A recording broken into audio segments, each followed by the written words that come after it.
Let's dive into something.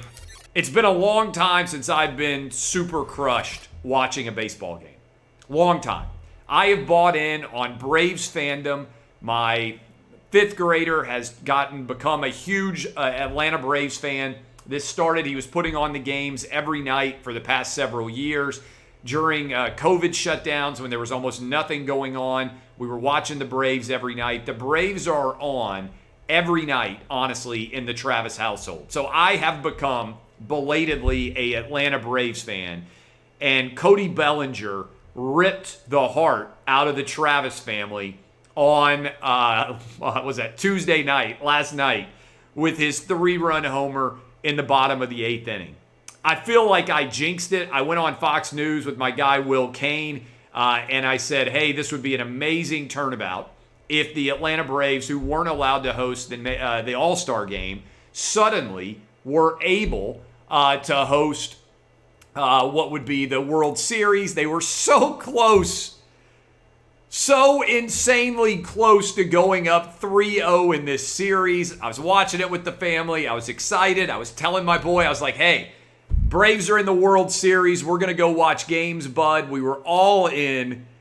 And then Cody Bellinger just ripped out our still beating hearts, Indiana Jones, the Temple of Doom style, and held it up for everybody to see. Luke Jackson, I'm going to be honest with you.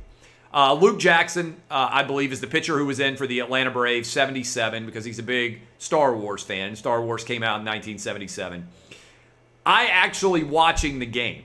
I'll own part of this. After he got Bellinger on the high heat on the 1-2 pitch, I said, this is a no-brainer.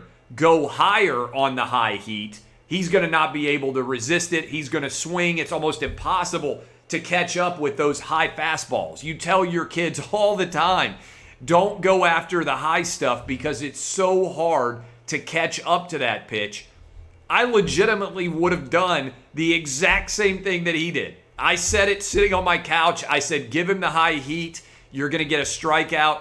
He gave him the high heat. Bellinger caught up to it, put it into the right field seats in Dodger Stadium, and then Mookie Betts. I got to talk about Mookie Betts for a minute. Mookie Betts is a fellow Nashville boy like me, born and raised in Nashville. And I swear the Braves can't get him out.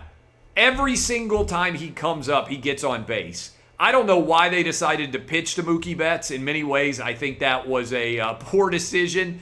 But Mookie Betts ripped one to right field, crushed the ball, of course, gave the Dodgers the lead, and then Kenley Jensen came in and struck out the side in the 9th inning with the Braves hitters all swinging for the fences. And now, I'm going to be honest with you, I hate to be the guy who just immediately runs to the exit as soon as there's a little bit of a bad result.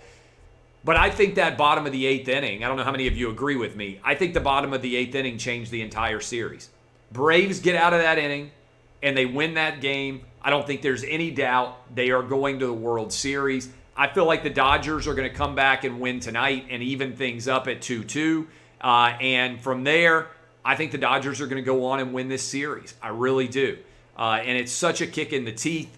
That Bellinger home run, I think, swung the entire series. I hope I'm wrong. I'd love for the Braves to come back and win tonight. Heck, I'd love for the Braves to win one of the next two and be up 3-2 going back to Atlanta. I told my son when they were up 2-0 going to LA, I said, man, I will sign up right now for winning one of these 3 games and being able to go back to Atlanta with a 3-2 series lead and 2 games in Truist Park with a chance to go to the World Series. I would sign up for it. I still would, but I feel like the series may have completely changed last night.